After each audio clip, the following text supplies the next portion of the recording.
का शुभारंभ होने वाला है, बड़ा दिन है, और कैसी ये जो वैदिक घड़ी है वो काम करेगी? ये जो भारतीय जो परंपरा है गणितीय जिसको कहते हैं ना आकलन की, कैलकुलेशन की, तो उसी के आधार पर ये कर रही है। जैसे सूर्योदय से सूर्यास्त और सूर्यास्त से सूर्योदय, तो ये जो 30 घंटे के 30 मुहूर्तों में है, इसको विभाजित किया हुआ है। 48 मिनट का लगभग एक मुहूर्त होता है।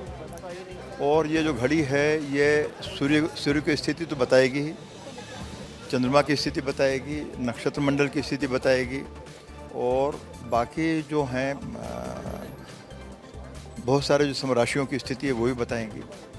और साथ ही साथ जो वैदिक समय वो तो है ही, इसके साथ साथ जो स्टैंडर्ड टाइम है उसको हम बताएंगे, क्योंकि इस अभ्यास में लोगों को वो भी है, तो वो भी रहे। विक्रम संवत के हिसाब से जो तिथियां हैं वो भी दिखाई जाएंगी।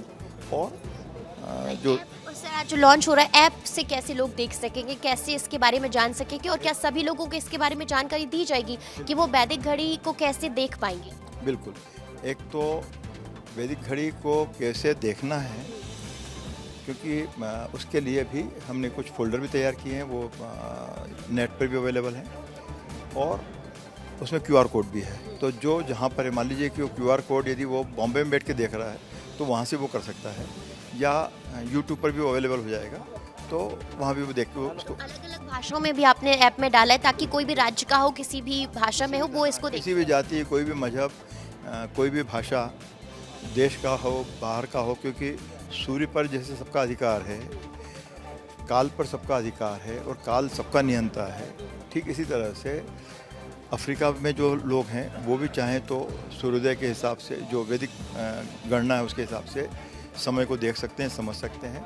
दक्षिण अमेरिका के भी समझ सकते हैं, ऑस्ट्रेलिया हो, यूरोप हो, हिंदुस्तान हो, जो भी हो। हाँ, और लगभग 189 लैंग्वेजेस जो हैं। बिल्कुल रंजना, आप देखिए लगातार बातचीत कर रही हैं और वैदिक घड़ी का क्या महत्व है उसकी जानकारी हम तक पहुंचा रही हैं। आपका जुड़ने के लिए बहुत बहुत शुक्रिया।